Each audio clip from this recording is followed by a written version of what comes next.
이 여정은 이집트 사막에서 시작했습니다. 문명 최초의 수학이 등장하는 것을 우리는 함께 목격했죠.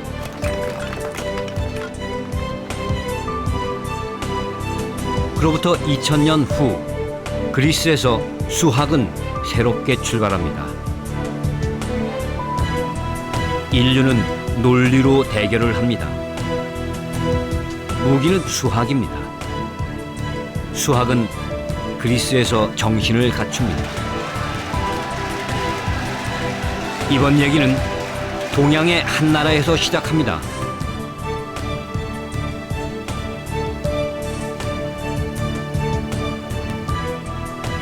이곳에서 수학사의 가장 큰 혁명이 일어납니다.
그것은 없는 데 있습니다.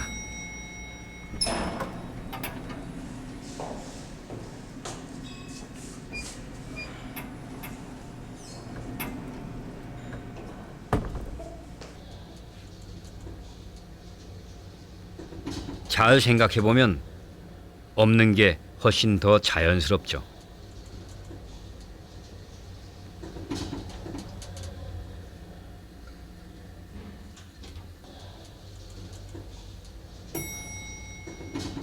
이 나라에는 영층이 있습니다. 네, 여기는 영의 고향입니다. 영은 어떻게, 왜 생겨난 것일까요? 저는 그것을 찾기 위해 밖으로 나갑니다.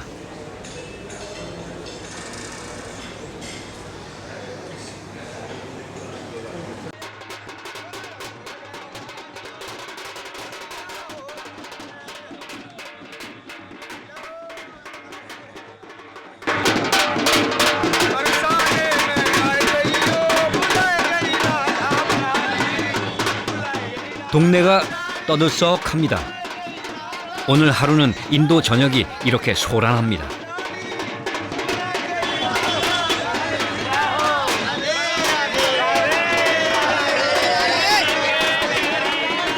지나가는 사람들에게 염료를 뿌리는데 아무도 화를 내지 않습니다.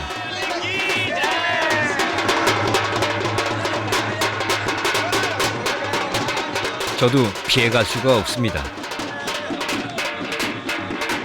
행여 빈 곳이 있을까봐 꼼꼼히도 칠해주네요.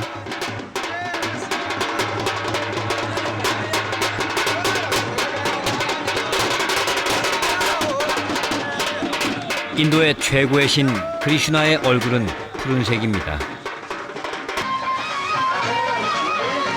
크리슈나처럼 얼굴을 물들이는 날, 오늘은 인도의 가장 큰 축제인 홀리 축제가 열리는 날입니다. 홀리 축제가 열리는 날, 마투라의 한 사원으로 가는 길은 하루 종일 이렇게 미어터지죠. 사원이 바로 코앞인데 벌써 30분째 못 들어가고 있습니다.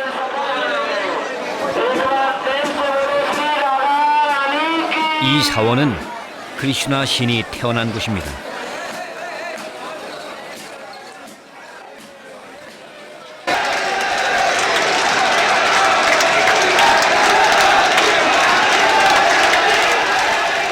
대단합니다.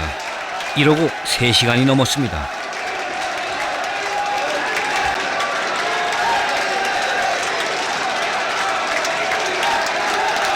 사제가 크리슈나 신에게 바쳤던 음식을 나눠줍니다. 사람들은 신과 같은 음식을 먹으며 신과 하나가 되는 기분을 느낍니다.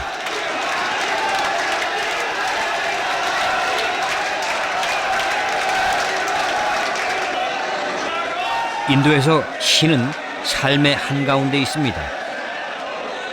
인간과 신이 함께 살아가죠.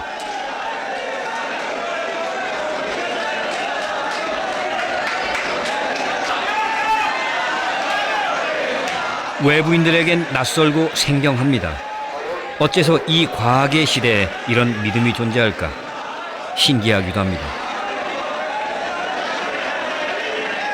그러나 이것은 먹고 마시는 일처럼 12억 인도인들에겐 너무도 당연한 일입니다.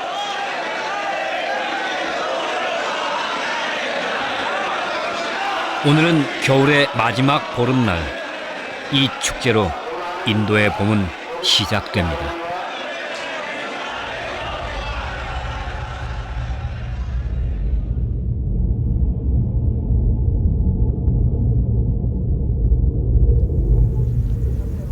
축제는 밤이 되면 절정을 이룹니다. 불을 피우고 크리슈나 신을 찬양합니다. 홀리 축제는 인도의 겨울 마지막 보름달이 뜰 때 열리죠. 신의 뜻은 하늘에 있고 인간은 그 하늘의 뜻을 읽어야 했습니다. 축제의 전야제, 보름달이 뜨는 것을 기다려 그들은 불을 피웁니다.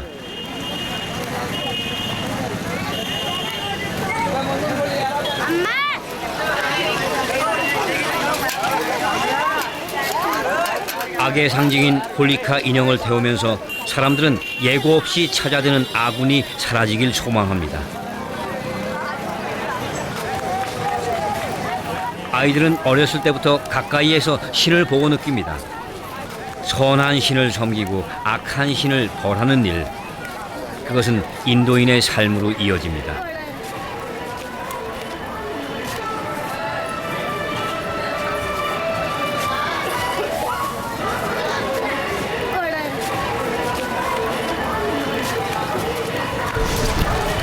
홀리카가 쓰러졌습니다. 올 한 해도 풍요로운 해가 될 것입니다.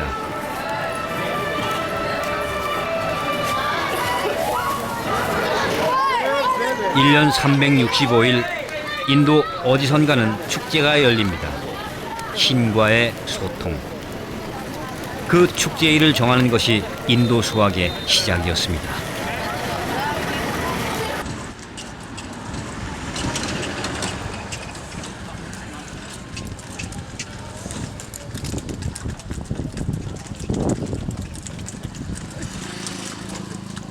델리에서 남쪽으로 차를 타고 무려 11시간을 왔습니다.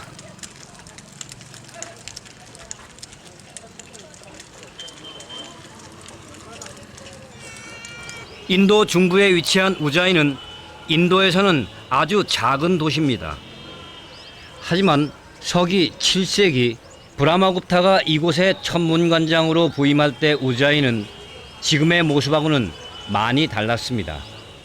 우자이는 당대 인도 천문학의 중심지였습니다. 그리고 천문학의 중심지였다는 말은 이곳이 수학의 중심지였다는 말입니다.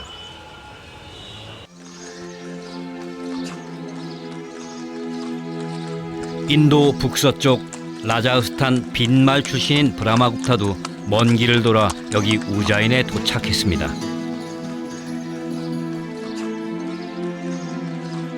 그는 당대 가장 존경받는 학자였고 이곳의 천문관장으로 초빙된 것도 그 증거였죠.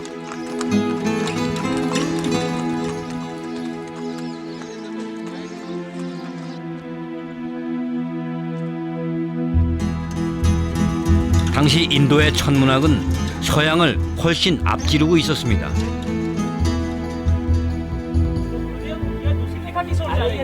그들은 이미 지구가 둥글다는 것을 알고 있었습니다. 지구 둘레를 실제와 거의 비슷하게 계산했죠. 오차는 겨우 100km였습니다. 브라마구프타는 과학 연구의 최전선에 이제 막 도착했습니다.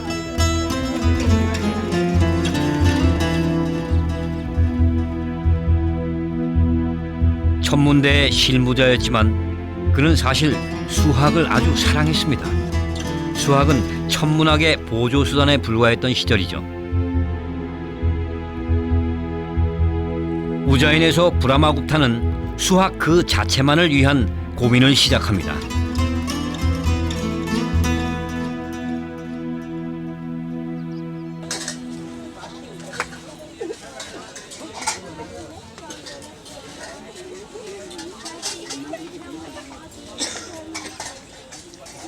천문학이 발전하면서 인도 수학은 덩달아 발전했습니다. 천문학에 필요한 큰 자릿수 계산만이 아닙니다. 우리가 일상생활에서 작은 계산을 할 수 있게 된 것도 사실 인도 덕분입니다. 고대로부터 동양인들은 기하보다는 수의 계산에 더욱 능숙했습니다. 특히 인도 경전에는 여러 가지 특별한 계산법들이 전해져 내려오고 있습니다. 예를 들면 이런 방법입니다.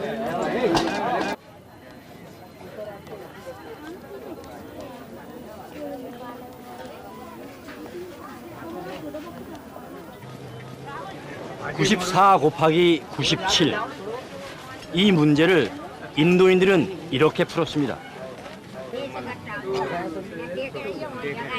먼저 100에서 94를 뺍니다. 그리고 100에서 97을 뺍니다. 여기서 나온 값 6과 3을 더해서 100에서 빼면 91입니다. 그리고 이번에는 이 6과 3을 곱합니다. 그러면 18. 네, 94 곱하기 97의 값은 9118입니다.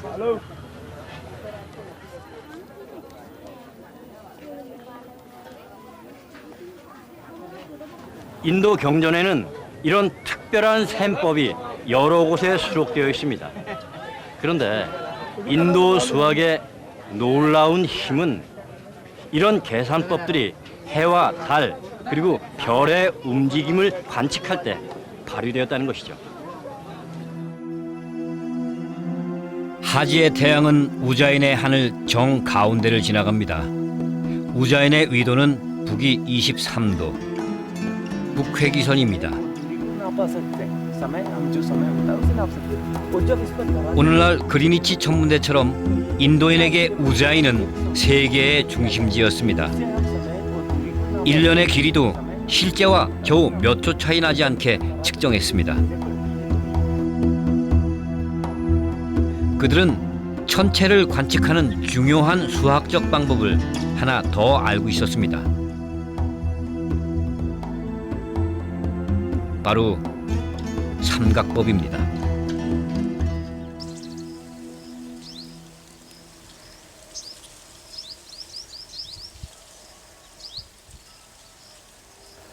삼각법은 직접 잴 수 없는 길이를 잴 때 아주 편리합니다. 예를 들어 나무 기둥이 하나 필요하다고 합시다. 이 나무는 너무 높아 직접 잴 수가 없죠. 나무 꼭대기까지 45도가 되는 지점을 찾아갑니다.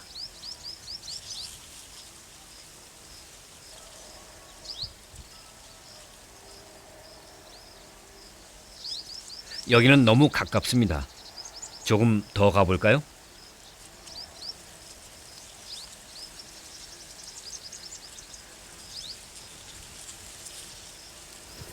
네, 나무 꼭대기까지 45도가 되는 곳을 찾았습니다. 저 나무는 수직으로 서 있습니다. 내 쪽의 각이 45도니까 저기 반대편 각도 45도입니다. 각이 같으면 두 변의 길이는 같습니다. 그래서 저 나무의 높이는 내가 걸어온 거리와 같습니다. 내가 15m쯤 걸어왔으니 저 나무 높이도 15m쯤 되겠군요. 여기서 더 갈수록 각도는 점점 변합니다. 그리고 그에 따라 변의 길이도 일정하게 변합니다. 내 쪽의 각은 점점 줄어들고 빗변의 길이는 늘어나겠죠. 30도일 때 빗변의 길이가 30m입니다. 이때 빗변과 높이의 비율은 2분의 1. 이것을 30도의 사인 값이라고 부릅니다.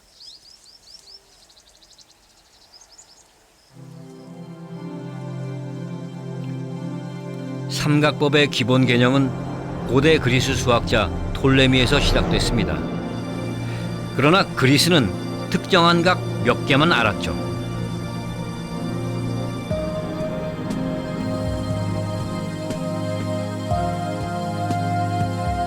인도인들은 훨씬 더 많이 알았습니다. 0도부터 90도까지 거의 모든 각의 사인 값과 코사인 값을 표로 만들었죠. 그 값은 현대 삼각함수표와 일치합니다. 현대적인 의미의 삼각법은 인도에서 만들어졌습니다.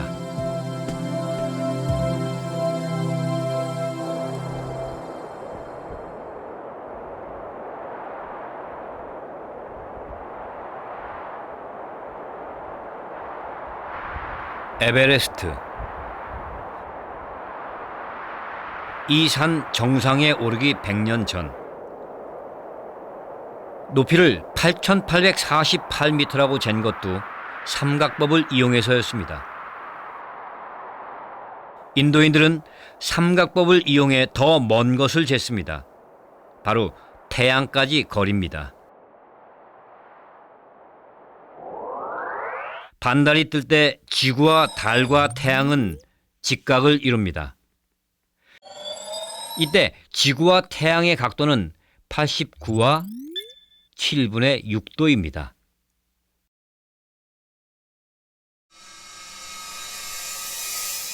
아까 나무 잴 때랑 똑같습니다. 태양에서 보는 각은 7분의 1도. 인도인들은 사인 값을 가지고 있으니 대입을 하면 됩니다. 사인 7분의 1은 400분의 1. 태양은 달보다 지구에서 400배 더 떨어져 있습니다.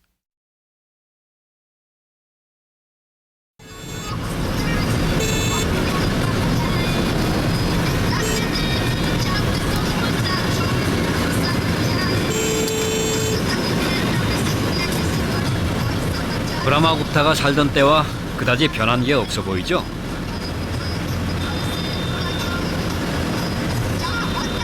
바라나시는 여행객에게 아주 매력적인 곳입니다. 12억의 사람, 3억이 넘는 신들의 숫자. 인도의 축소판이 여기 바라나시입니다.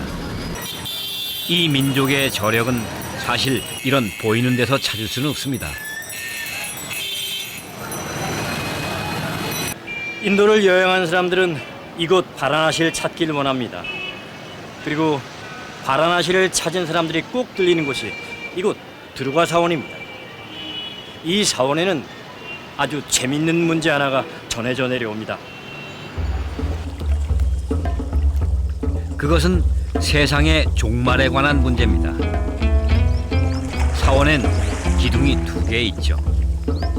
한쪽 기둥에 원반 64개가 있습니다.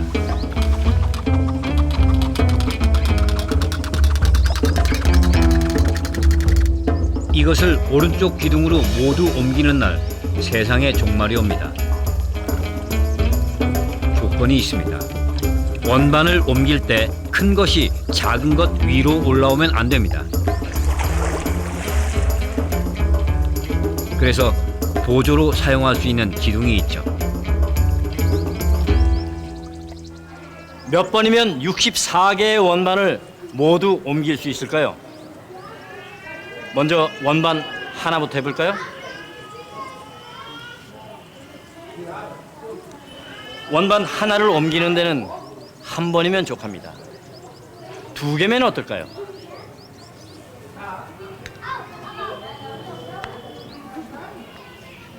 하나, 둘.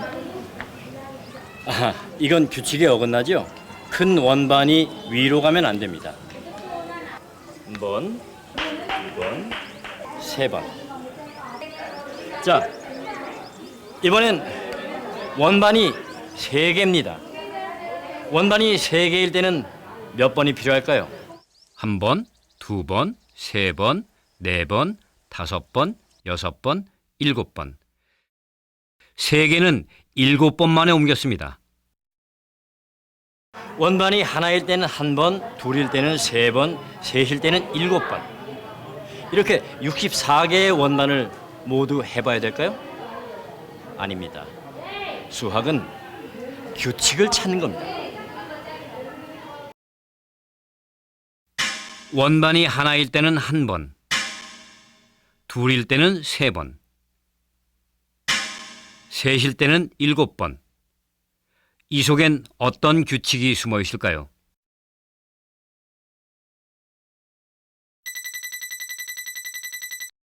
바로 원반 수만큼 2를 곱한 후 1을 뺐습니다.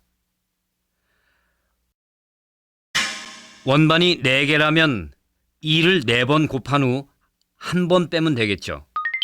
15번입니다.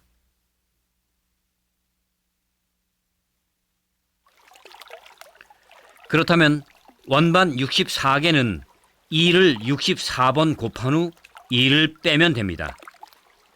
얼마일까요?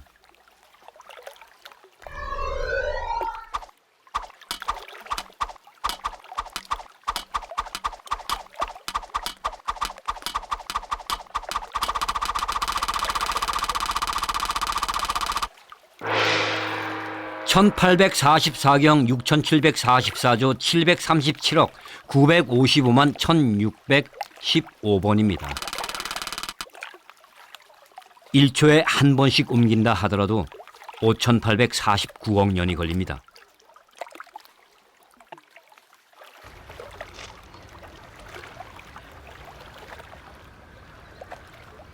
(1844경) 그리고 5849억 년.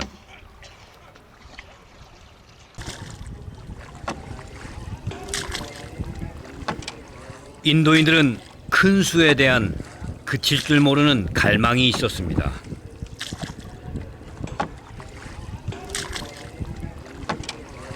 무한히 큰 수, 그 끝을 본 사람은 아직 없습니다.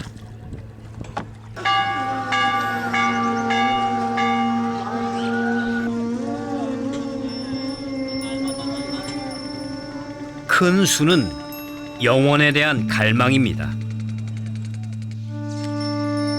생은 죽음과 함께 끝나는 게 아니라 계속 무한히 반복된다고 인도인들은 생각합니다. 무한한 생 중에 지금 이 생은 아주 찰나입니다. 그래서 그들은 겉모습에는 관심이 없습니다.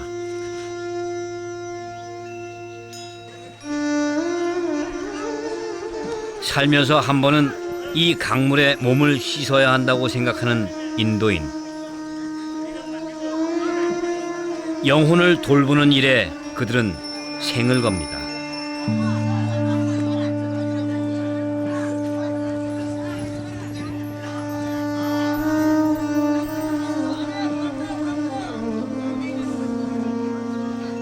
큰 수에 대한 갈망은 뜻밖의 수를 낳게 됩니다.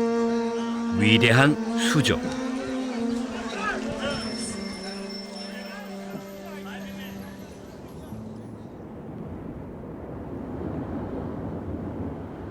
그 수가 얼마나 위대한가를 알려면 다른 문명의 숫자를 봐야 합니다.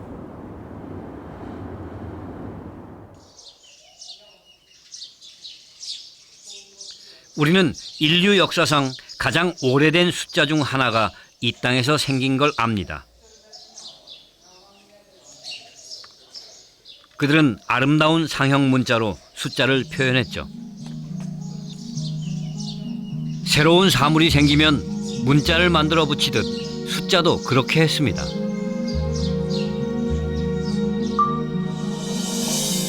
1은 작대기 하나입니다. 2은 2개, 9가지는 작대기로 쓰는데 10, 100, 1000 등은 또 다른 문자입니다. 분수도 다 만들었습니다.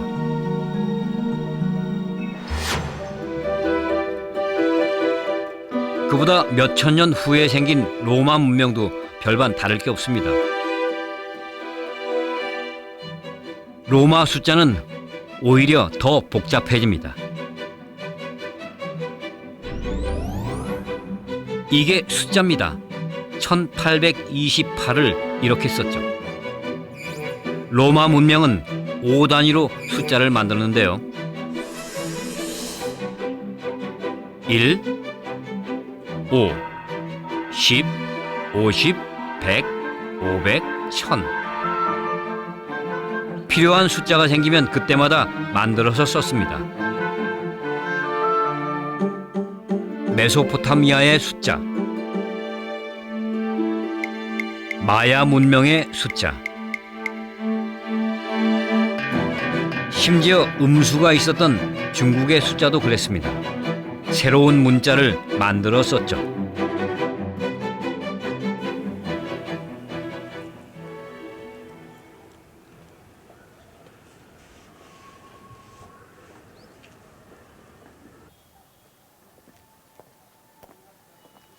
모든 문명에서 시작한 자연수와 분수, 그리고 중국이 발견한 음수. 인류는 오랜 시간 동안 수의 지평을 넓혀왔습니다. 그러나 가장 늦게 태어났지만 가장 중요한 수가 바로 지금 제 눈앞에 있습니다.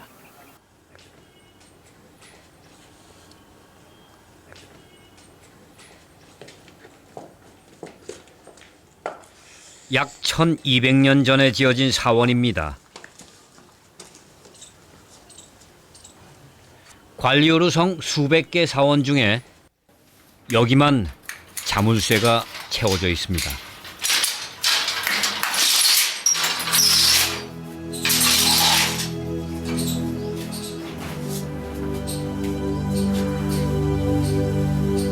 크리슈나 신을 모시는 사원입니다.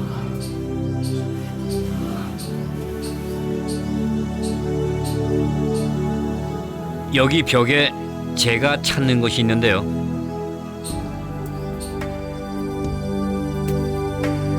이 비문은 사원을 지을 때 사람들이 바친 현물이 적혀 있습니다. 현물을 표시한 숫자 중에 그것이 있는데 270, 0입니다. 이 0이 우리 인류에게 남아있는 최초의 0입니다.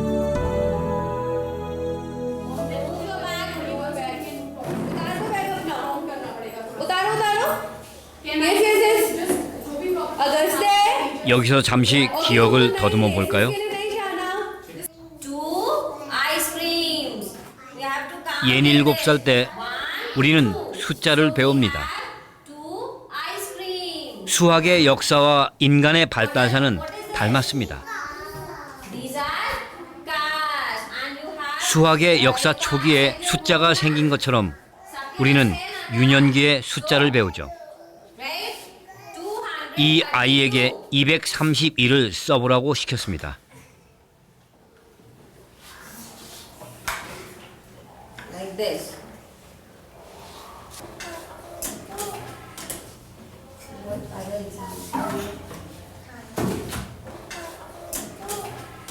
232를 이렇게 쓰네요. 지금은 잊어버렸지만 우리도 그랬습니다. 이렇게 쓰는 건 굉장한 훈련이 필요합니다. 200과 30 그리고 2를 나란히 쓰는 게 훨씬 자연스럽죠. 232 means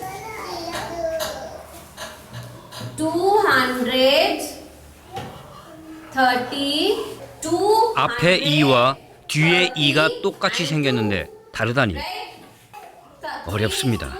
Tens. 이걸 처음 받아들인 사람들도 아주 어려워했죠. Again 2 is to hundreds. 우리가 쓰는 숫자는 인도에서 나왔습니다. 오늘날 아라비아 숫자라고 불리는 숫자들은 사실 인도인들이 만든 거죠. 그리고 숫자를 쓰는 기수법도 그들이 만들었습니다.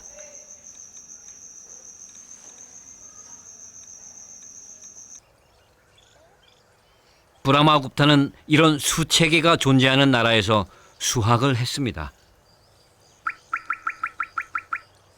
우선 인도는 1부터 9까지 다 다른 수를 썼습니다. 인도 숫자의 놀라운 점은 그 다음 숫자를 쓸 때 나타납니다. 새로 숫자를 만들지 않고 앞에서 썼던 숫자를 다시 가져옵니다. 이 1은 앞에 1이랑 모양은 같지만 가치는 다르죠. 1 뒤에 위치한 0 때문입니다.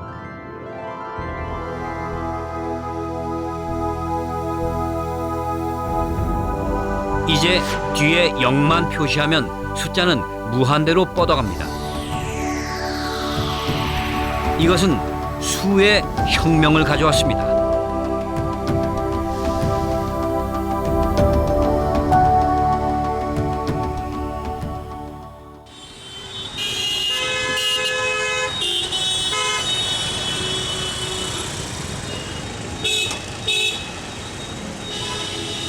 인도 숫자는 아라비아를 거쳐 유럽으로 갑니다. 그 때문에 아라비아 숫자라는 이름이 붙어버립니다. 인도 사람들은 가장 큰 저작권을 뺏겨버린 셈이죠. 이건 아프리카의 짐바브웨에서 사용되고 있는 지폐입니다. 무려 100조 달러나 되나요? 0이 14개나 있습니다. 0이 없었으면 100조를 어떻게 표현했을까요? 우리는 0의 존재가 없는 오늘을 상상할 수 없습니다.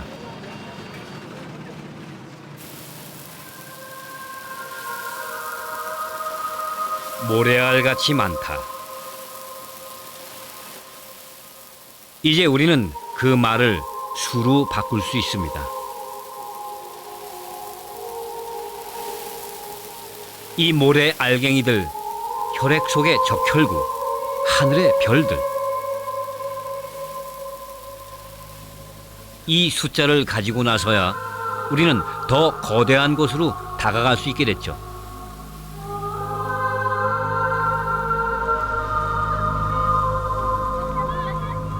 가장 작은 0을 만들고서 큰 수를 표현할 수 있게 된 건 참 아이러니한 일입니다.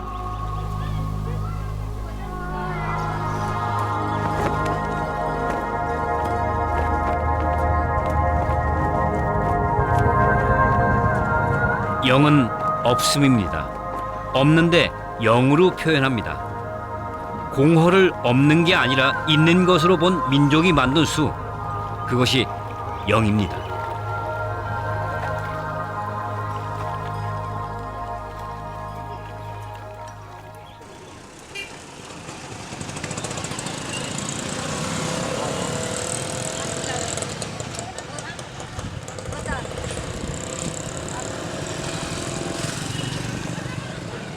산디파니 아쉬람.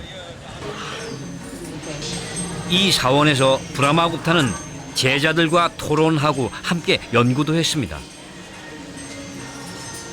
천문관장으로 머물면서 그는 수의 재미에 빠집니다. 더하고 빼고 나누는 모든 경우의 수를 모아보기도 하죠. 일상생활에 꼭 필요한 건 아니었습니다. 브라마굽타 이전의 인도 수학은 천문학이나 건축과 같은 아주 실용적인 것에 쓰였습니다. 하지만 브라마굽타는 수학만을 독립적으로 떼내어서 고민하기 시작했죠. 그리고 그는 수학 역사상 가장 위대한 발견을 하게 됩니다. 628년 우자인의 천문관장으로 있을 때 브라마굽타는 한 권의 책을 씁니다. 브라마 수프타 시단타, 천문학에 관련된 책이었습니다. 2개의 장을 따로 떼내 수학을 담았는데 음수와 양수로 할 수 있는 모든 사칙 연산을 기술해 놓죠. 그의 수 3개에서 양수는 재산, 음수는 빚입니다.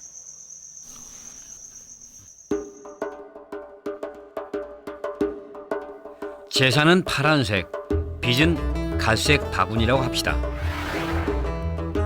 먼저 재산에 재산을 더하는 경우입니다. 재산은 한 만큼 늘어납니다. 마찬가지로 빚에 빚을 더하면 빚이 더 생깁니다.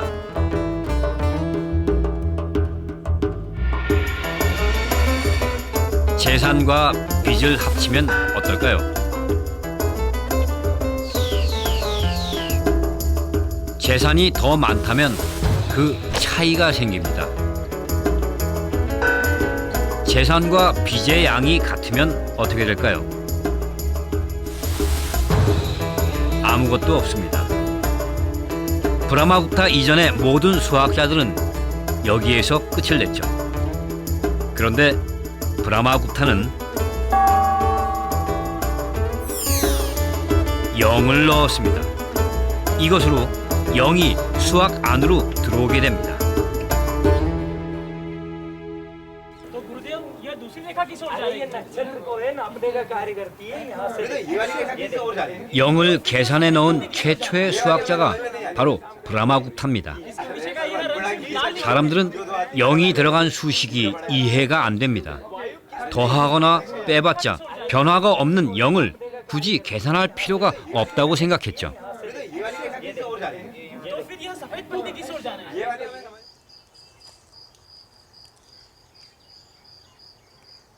그가 왜 0을 계산해 넣었는지 우리가 이해하기는 어렵습니다.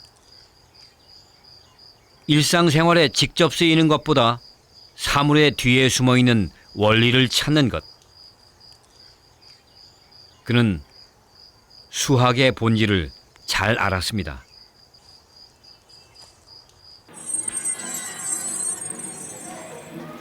(2012처럼) 숫자 가운데 쓰이는 0은 브라마굽타 이전에도 존재했습니다. 그러나 숫자 0이 독립적으로 쓰이게 된 것은 0이 계산 속에 포함되면서부터입니다. 브라마굽타는 0을 포함한 계산 속에 숨어있는 의미를 간파했죠. 그것은 바로 방정식입니다. 방정식이 할 수 있는 걸 보여드리겠습니다. 농부가 소와 닭을 키우고 있습니다. 소와 닭을 합치면 19마리고 다리수를 합치면 62개입니다. 소와 닭은 각각 몇 마리일까요? 물론 숫자를 하나씩 대입하면 언젠가는 그 답을 찾을 수 있겠죠. 하지만 0을 발견한 이후 그 답을 찾는 방법이 훨씬 더 간단하고 선명해졌습니다.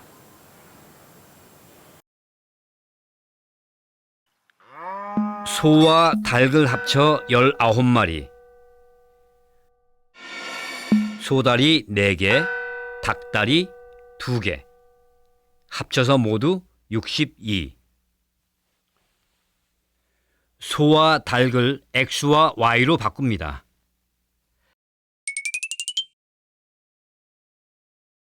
각각 Y를 뺍니다.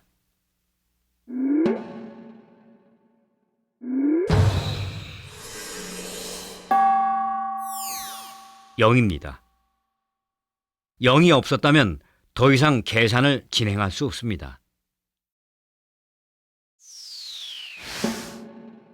이제 x의 값을 나머지 식에 대입하기만 하면 됩니다.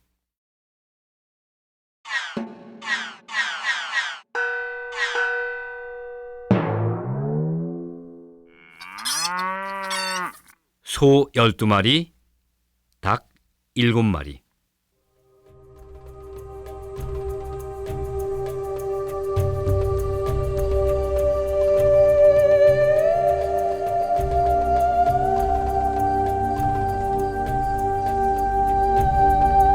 영원한 세계에 대한 동경, 없음, 공허의 존재를 처절하게 깨달은 철학자들만이 그 세계에 가 닿았습니다.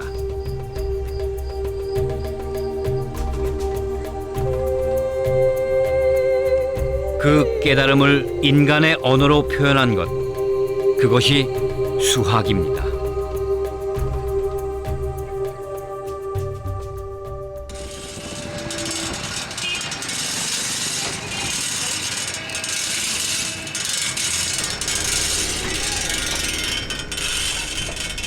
수학사의 가장 위대한 발명품, 영은 아라비아를 거쳐 서양으로 긴 여행을 떠납니다. 서양인들이 영을 받아들이는 데는 무려 800년이 걸렸습니다.